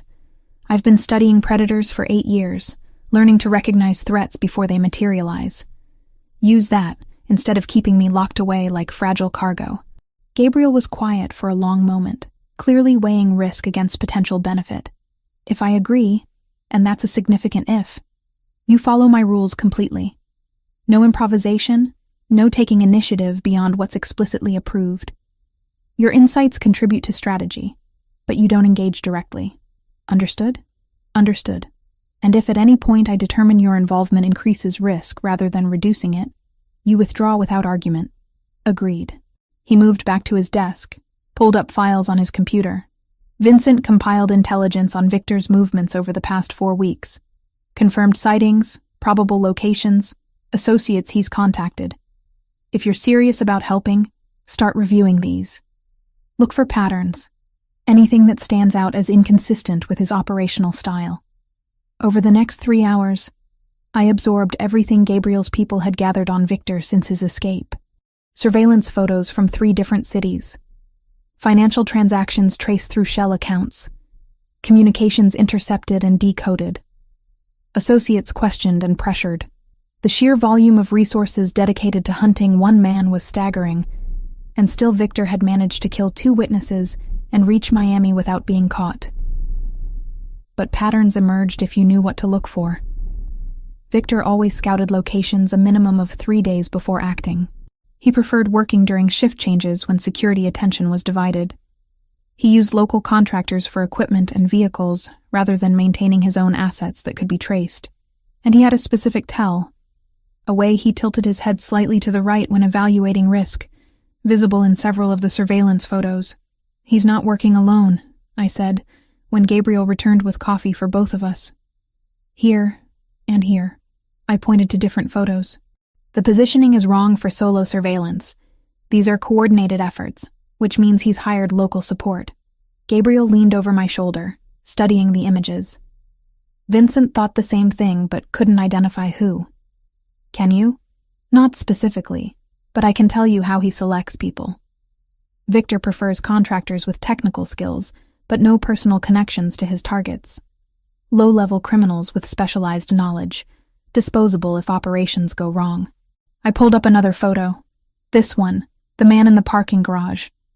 Watch how he's standing, weight on his left foot, right hand near his jacket pocket. That's the posture of someone carrying a weapon they're not completely comfortable with. Professional security wouldn't stand like that. So local hire. Probably someone Victor found through Miami's criminal networks. Gabriel typed notes. That's actionable intelligence. Vincent can pressure our own contacts, identify who's been approached for surveillance work recently. We worked through the evening, Gabriel making calls to people whose names he never mentioned, while I continued analyzing patterns in Victor's methodology.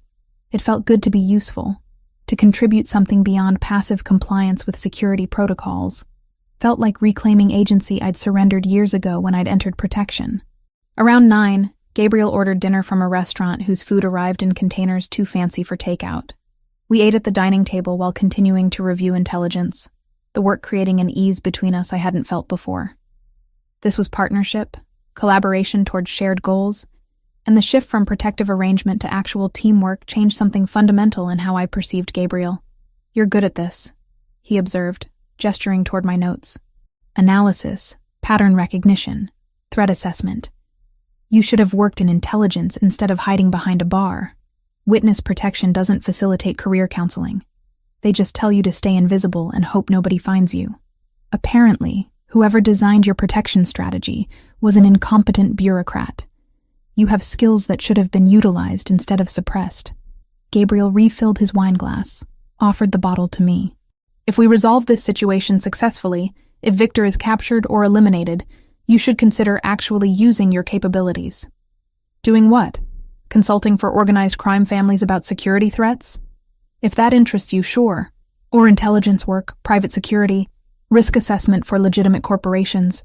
You've spent 8 years developing survival instincts most people never acquire. That's marketable expertise. He paused. Though architecture is still an option if that's what you actually want. The casual way he discussed my future, like survival past Victor was an achievable certainty rather than desperate hope, made something in my chest tighten unexpectedly. Gabriel spoke about afterwards like it was coming instead of if it was coming, and I'd started believing him despite all the reasons I should maintain skepticism. Why do you care? I asked. About my future, my career, what happens after this arrangement ends. Most people in your position would be content with compliance and not worry about my long-term well-being, because you're not most people. You're someone who made impossible choices at 19 and has spent 8 years paying the cost. Gabriel's expression was serious, almost tender, and because somewhere in the past 4 weeks, you stopped being just a strategic asset and became someone I genuinely want to see survive and thrive. The admission hung between us, weighted with implications neither of us had been ready to examine before now. I don't know what to do with that information, I said quietly. Nothing required immediately. Just accept that your well-being matters to me beyond contractual obligation. He stood, began clearing plates with domestic ease that seemed incongruous with everything else about him. Come on, I want to show you something. He led me to his office, pulled up different files on his computer. These weren't intelligence reports or surveillance photos. They were architectural plans, detailed blueprints for a building I didn't recognize. What am I looking at? A property I acquired 6 months ago. Current structure is outdated, needs complete renovation.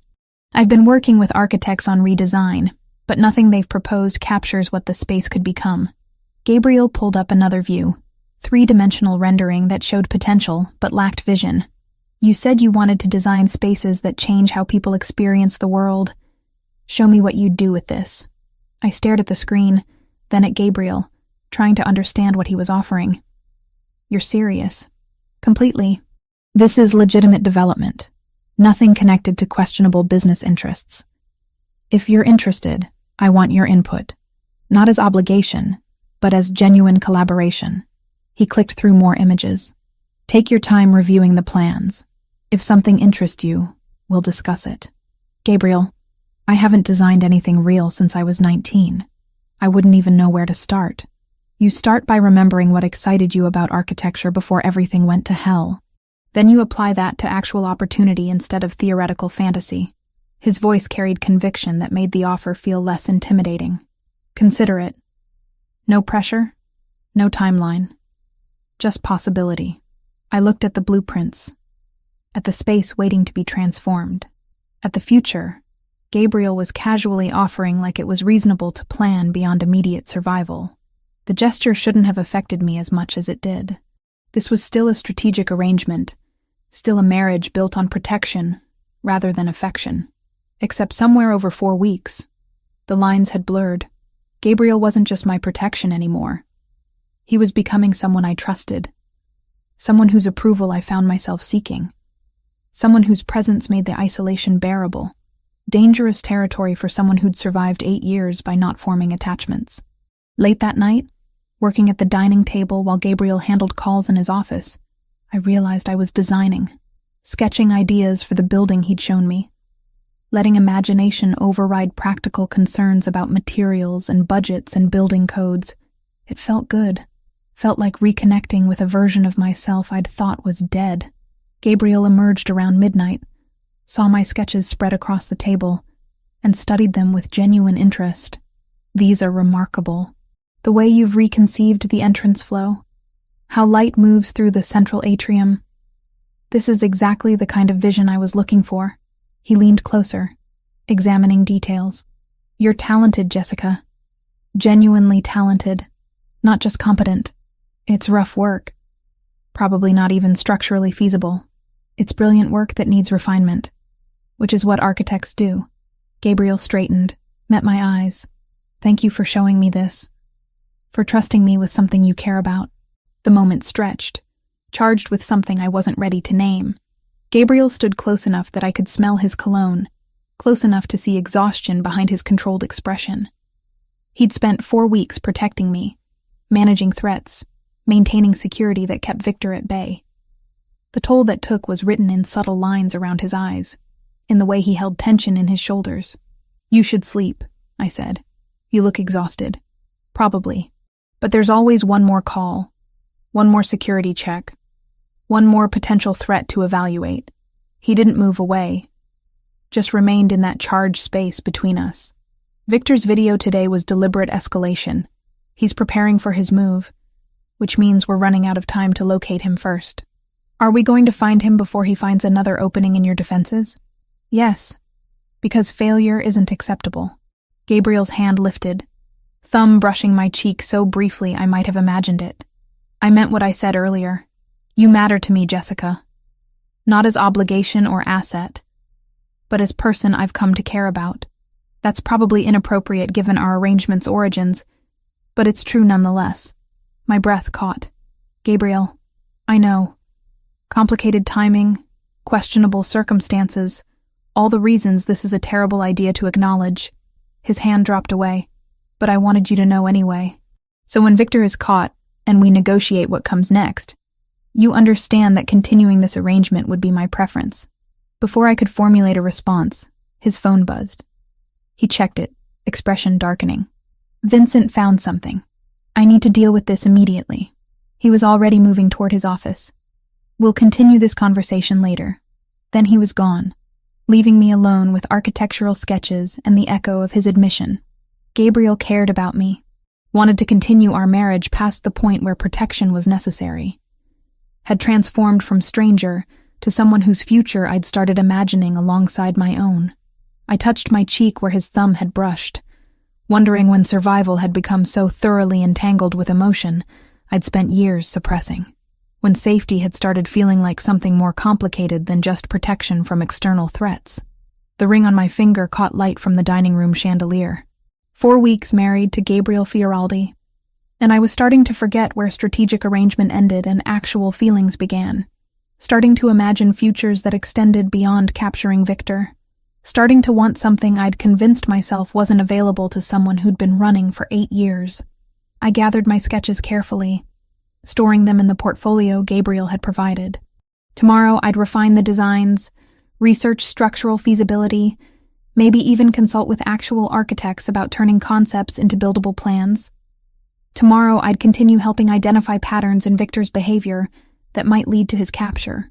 But tonight, I let myself acknowledge what I'd been denying for weeks.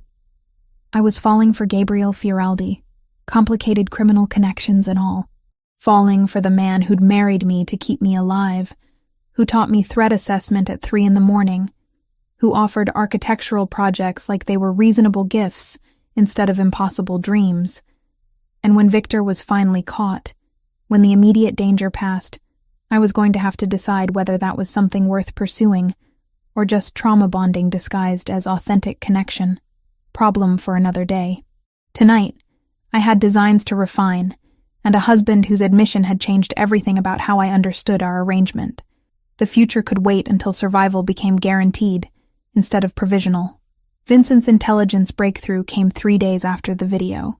Gabriel emerged from his office at 7 a.m. looking like he'd been awake all night, which he probably had.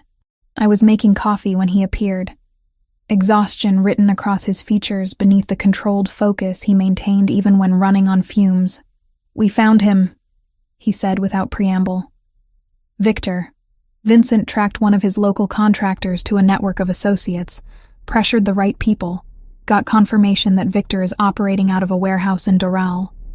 We have the location, floor plans, surveillance indicating he's still there. I set down the coffee mug before I could drop it. You're sure? As sure as we can be without direct visual confirmation. Vincent is coordinating with people I trust to verify before we move. Gabriel accepted the coffee I'd poured, drank half of it in one swallow. There's a charity event Saturday night at the Fontainebleau. High profile, heavily attended, exactly the kind of public venue where Victor might try to make contact if he thinks there's an opportunity. You want to use me as bait. I want to draw him out in a controlled environment where we have overwhelming tactical advantage. You attend the event with me, visible and seemingly vulnerable, while my entire security apparatus positions to identify and intercept anyone connected to Victor. Gabriel's voice carried the clinical precision of someone who'd planned this scenario extensively. The goal is forcing him to commit resources, to expose his network so we can trace back to his location and coordinate proper law enforcement response. Proper law enforcement. You mean the FBI contacts you trust not to have leaks? Exactly. Once we confirm Victor's location and have intelligence on his support structure, I hand everything to federal agents who weren't compromised by whoever leaked witness information originally. He set down his empty mug. But the Fontainebleau operation requires your active participation. You'd be visible, serving as catalyst to force Victor's hand. That involves calculated risk. What kind of risk? Minimal if everything proceeds according to plan. Vincent's team will be positioned throughout the venue. I'll be beside you the entire evening, and we'll have secondary layers of security Victor won't be able to identify. But visibility means exposure, even controlled exposure. I need you to understand what I'm asking before agreeing. I thought about 8 years of hiding, of being passive while others determined my safety. Thought about the architectural sketches currently spread across my desk, about Gabriel's admission that I mattered to him beyond strategic necessity. Thought about the alternative, which was remaining locked away while Victor circled closer. I'll do it, but I want full details of the security plan, not just vague reassurances. If I'm the catalyst, I need to understand exactly what that means operationally. Gabriel's expression shifted, something that might have been relief or approval. Fair requirement. This afternoon, Vincent will brief you on complete security protocols. You'll learn communication systems, evacuation routes, threat response procedures. By Saturday, you'll be as prepared as possible for every contingency we've anticipated. Over the next 2 days, my crash course in active security operations consumed every waking hour. Vincent walked me through the Fontainebleau's layout until I could navigate it blindfolded. Floor plans, emergency exits, sightlines, defensive positions. He taught me hand signals for communicating with security without obvious gestures. Showed me how to wear the small earpiece that would keep me connected to the team throughout the evening. Your job is simple, Vincent explained during one session. Be visible, maintain composure, watch for anyone matching Victor's profile or known associates. You identify potential threats, we verify and respond. You don't engage directly under any circumstances. What if something goes wrong? If Victor gets past your perimeter? Then you follow the evacuation protocol we're drilling until you can execute it reflexively. Trust the training, trust the team, trust Mr. Fioraldi. Vincent's expression was serious. He's never lost anyone under his protection. Saturday won't be the first time. Gabriel appeared less frequently during those 2 days, coordinating aspects of the operation I wasn't privy to. When we did cross paths, he'd check on my training progress with Vincent, ensure I was handling the pressure, occasionally touch my shoulder or hand with brief reassurance that felt more personal than professional. Late Friday night, he found me reviewing floor plans one more time in the living room. Sat down beside me without asking, close enough that our shoulders touched. You don't have to do this, he said quietly. If the risk feels too substantial, we'll find another approach. Your safety matters more than expedient resolution. I need to do this. Need to stop being passive. Stop letting Victor control the narrative of my life. I set down the floor plans, turned to face him. 8 years I've been running. I'm tired of running, Gabriel. I want to turn around and fight. Fighting and being smart aren't mutually exclusive. You can be brave without being reckless. His hand found mine, fingers lacing together with startling intimacy. I'm asking you to trust me tomorrow night. Trust that I won't let him get to you.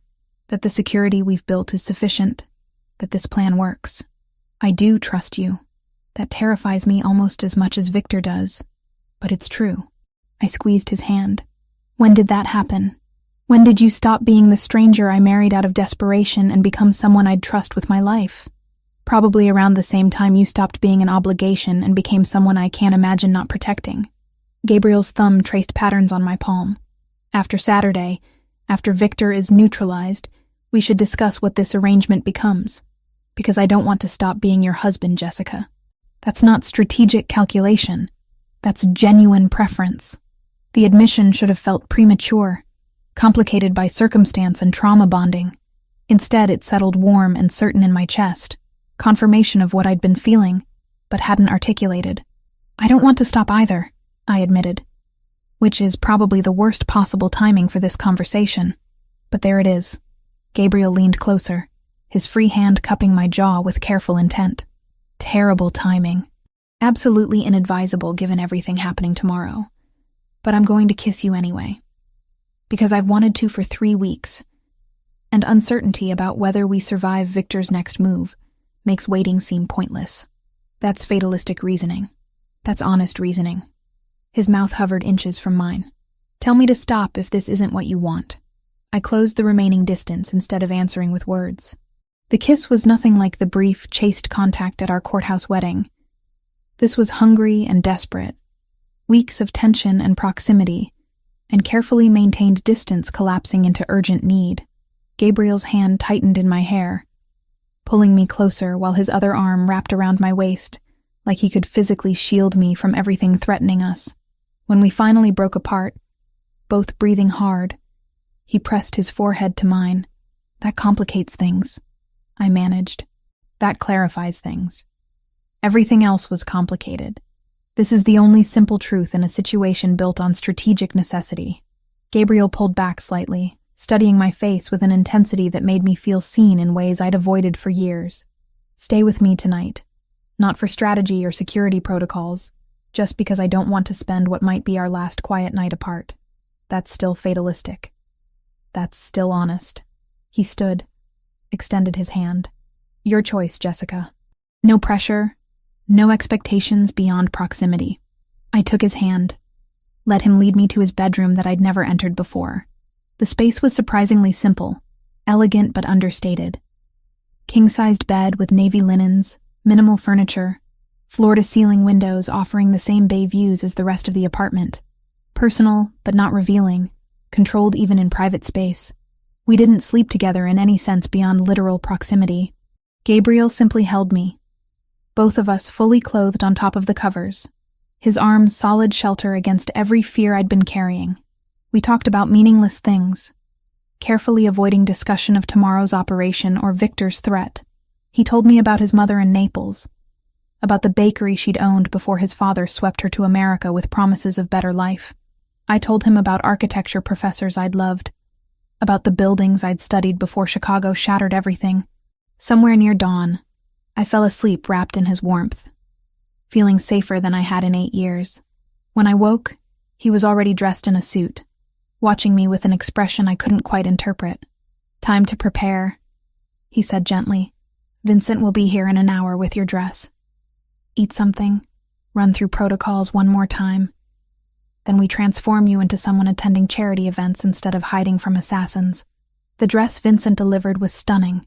Deep red wine color that Gabriel had specifically chosen. Fitted bodice that emphasized what curves I had before flowing into an elegant skirt that moved like water. Nothing overtly sexual, but definitely attention-catching. The kind of dress that announced presence without screaming for notice.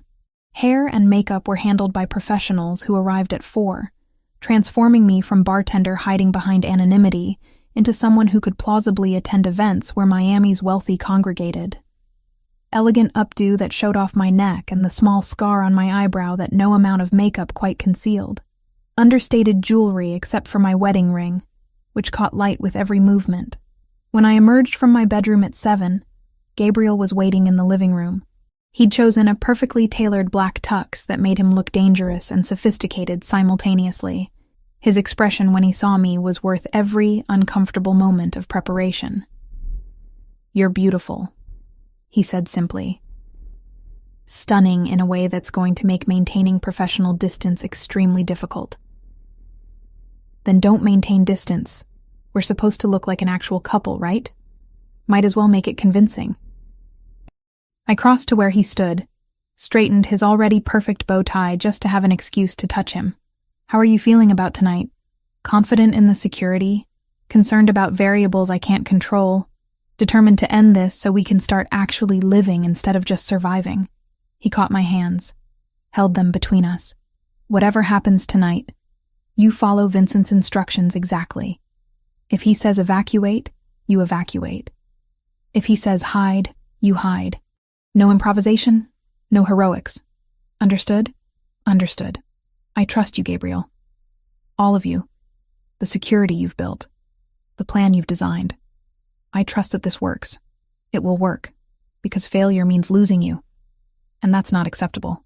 He pressed a kiss to my forehead, lingering like he was memorizing the moment. Ready?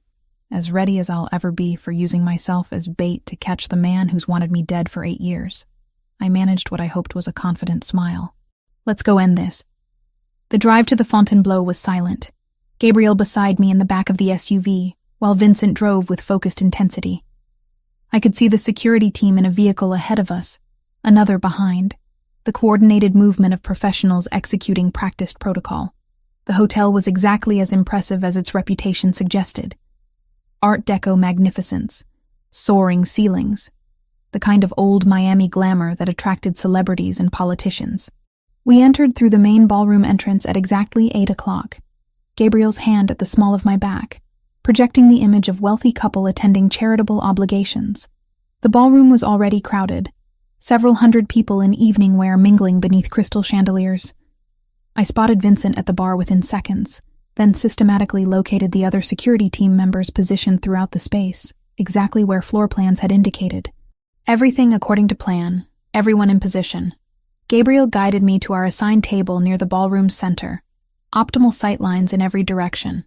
We made small talk with the other couples sharing the space, Gabriel introducing me as his wife with possessive warmth that felt increasingly genuine.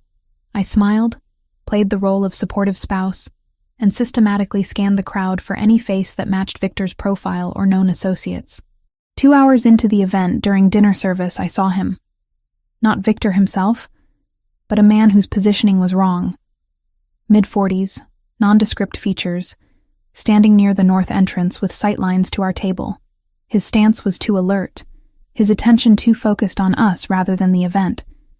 And the way he held his head, slight tilt to evaluate risk, matched patterns I'd studied in surveillance photos. I adjusted my bracelet twice, the signal Vincent had taught me. Within 30 seconds, I felt Gabriel's hand tighten on mine under the table. Confirmed, came Vincent's voice through my nearly invisible earpiece. North entrance, gray suit. We're tracking him. Stay calm. Maintain normal behavior. The man remained at his position for another 10 minutes before moving toward the exit. I watched Vincent signal to other team members, saw them follow at discreet distances. The coordination was flawless, invisible to anyone not specifically watching for it. He's leaving, Gabriel murmured against my ear, the gesture looking like intimate whisper to anyone observing. Vincent's team will follow, trace back to wherever Victor is operating from. You did perfectly, Jessica. But something felt wrong. The man had been too obvious, too easy to spot for someone working with Victor's level of professional caution. Like he'd wanted to be noticed, wanted to draw attention and resources away from something else. Gabriel, I said quietly, urgency making my voice sharp. That was too easy. Victor wouldn't send someone that obvious unless it was deliberate misdirection. His expression shifted immediately, understanding dawning. He touched his earpiece, spoke rapidly in Italian, then stood with smooth urgency that didn't quite hide alarm. We're leaving. Now. Vincent thinks you're right. That was a decoy to pull security focus. Gabriel's hand on my elbow was firm, guiding me toward the nearest exit with practiced efficiency. Stay close. Follow my lead exactly. We moved through the crowd with purpose that probably looked like early departure to casual observers. Vincent materialized beside us, 2 other team members flanking our movement. The coordination was seamless, professional, exactly the security Gabriel had promised. We'd almost reached the exit when I saw the second man. standing near the valet station, watching our approach with patient certainty. Older than the decoy, weathered features that matched descriptions I'd memorized 8 years ago, a thin scar on his neck, barely visible above his collar. Viktor Volkov in person, 20 feet away in closing distance with the confident stride of someone who'd planned this moment thoroughly. Gabriel, I breathed, terror and strange triumph warring in my chest. That's him. That's Viktor. Everything happened simultaneously in fragmented seconds that felt like hours. Vincent's hand on my arm pulling me back toward the ballroom interior. Gabriel positioning himself between Viktor and me with the instinctive protection that had defined our entire arrangement. Security team members converging from multiple directions. Coordinated movement that was beautiful in its lethal precision. Viktor saw them coming. Of course he did. 8 years planning this moment meant he'd anticipated security response, planned for complications, prepared contingencies for scenarios where direct approach failed. His hand moved toward his jacket, and Vincent shoved me sideways hard enough that I stumbled into a decorative column. But no gunshot came. Because this was the Fontainebleau, crawling with private security and off-duty police working event protection. Viktor shooting me would achieve the goal of my death while guaranteeing his immediate capture or death, not the escape he'd planned. Instead, he smiled. The same smile I remembered from the alley 8 years ago. Recognition and patient certainty that this wasn't over. Then he turned and walked calmly toward the exit, like he'd simply changed his mind about valet service. "Don't lose him," Gabriel said into his radio, voice carrying absolute authority. "Follow at distance, identify his vehicle and support team, but do not engage publicly. We trace him back to his base of operations and coordinate proper law enforcement response." Vincent signaled to 3 team members who immediately peeled off, following Viktor's retreat with professional discretion. Gabriel turned to me, hands framing my face, checking for injury with urgent intensity. "Are you hurt? Did you hit anything when Vincent moved you?" "I'm fine. Bruised probably, but fine." My heart was racing so fast I felt lightheaded, adrenaline making everything too bright and too sharp. That was him. That was really him, Gabriel. After 8 years, I was 20 feet from Viktor Volkov, and you identified him before he could get close enough to be a genuine threat. Your pattern recognition just saved your life. Gabriel's thumb brushed my cheekbone. We need to leave immediately. Vincent's team will track Viktor, but you need to be somewhere with fortress-level security until we confirm what his next move is. The drive back to the apartment passed in tense silence. Gabriel on the phone speaking rapid Italian to people coordinating Viktor's surveillance. I sat pressed against his side, needing the solid warmth of him to process what had just happened. Viktor had been right there, close enough that I'd seen the scar on his neck, the patient calculation in his eyes. Close enough to kill me if circumstances had been different. But circumstances hadn't been different. Gabriel's security had worked exactly as designed, identifying the threat and responding before Viktor could act. The trap we'd set had partially succeeded, drawing Viktor out and confirming his presence even if we hadn't captured him directly. Back at the apartment, Gabriel's office became command center. Vincent appeared within minutes with laptop and encrypted communications equipment, coordinating with the team following Viktor's movements through Miami's streets. Gabriel paced behind his desk, tie loosened and jacket discarded, looking more dangerous than I'd ever seen him. "Talk to me, Vincent. Where is he?" "Heading north on I-95, 2 vehicles trailing at safe distance. Looks like he's going toward the warehouse location in Doral we identified earlier." Vincent typed rapidly, pulling up maps and real-time tracking data. "We've got eyes on his support vehicle, 2 other men besides Viktor. Once he reaches his base, we can coordinate tactical response. FBI or local?" "FBI. Agent Martinez, the contact you vetted. She's clean, wasn't part of the original witness protection breach." Vincent glanced at me, then back to Gabriel. "She can have a team assembled within the hour, ready to move once we confirm Viktor is stationary." Gabriel was quiet for a long moment, calculating risk and timing. "Set it up. Full coordination with Martinez, but our people maintain overwatch until federal agents are on scene. I want confirmation that Viktor is contained before standing down security." Over the next 90 minutes, I watched Gabriel orchestrate law enforcement response with the casual competence of someone who'd done this before, coordinating between his security team and FBI resources, ensuring everyone understood objectives and rules of engagement, maintaining control of an operation that was technically outside his authority, but practically dependent on his intelligence and assets. Agent Martinez arrived at the apartment around midnight, crisp and professional despite the late hour. Mid-40s with sharp eyes and the efficient demeanor of someone who'd spent decades in federal service. She reviewed the intelligence Gabriel's team had compiled, asked pointed questions about surveillance methods and source reliability, then made a series of calls that assembled tactical response faster than I'd thought possible. "Your information is solid," she told Gabriel. "We've had people looking for Volkov since his escape, and you found him in 3 weeks. That's impressive work. I had personal motivation and resources federal bureaucracy doesn't facilitate." Gabriel's expression was carefully neutral. "What's your timeline for moving on the warehouse?" 2 hours. I want full tactical team assembled, helicopter support in position, every exit covered before we announce our presence." Martinez looked at me directly. "Ms. Turner, I'll need your statement after we secure Volkov. Everything you witnessed tonight, anything he said or did that could support charges beyond the original conviction." He didn't say anything, just smiled and walked away when he realized security had him surrounded. I pulled my wrap tighter, suddenly cold despite the apartment's comfortable temperature. "But I can provide detailed identification, confirm it was definitely him at the Fontainebleau. That helps. Visual confirmation from the primary witness will strengthen our case." Martinez closed her laptop with decisive finality. "Mr. Fioraldi, your team should stand down once our tactical unit is in position. We appreciate the intelligence, but FBI will handle the actual arrest." "Understood. My people will withdraw to perimeter observation once you signal tactical is ready." Gabriel's tone was professionally cooperative, but I heard the tension underneath. He was surrendering control of an operation that directly affected my safety, trusting federal agents to finish what his resources had started. After Martinez left, Gabriel returned to his office while Vincent coordinated final details with the team maintaining surveillance on Victor's warehouse location. I sat in the living room feeling disconnected from my body, watching Miami's lights through bulletproof windows and processing that this might actually be ending. 8 years of running, 4 weeks of strategic marriage, and tonight might be the night I stopped having to look over my shoulder. Gabriel found me there around 2 in the morning, dropping onto the couch beside me with exhaustion written across his features.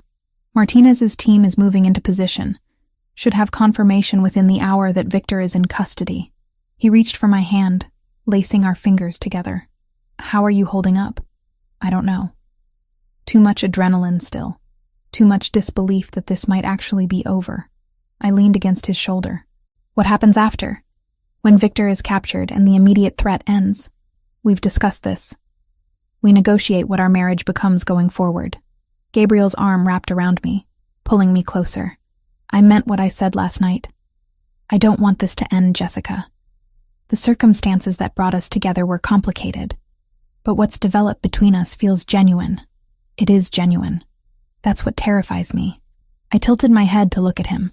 "Your world, your family connections, the business interests that aren't entirely legal. I've spent 8 years hiding from organized crime, and now I'm married into it.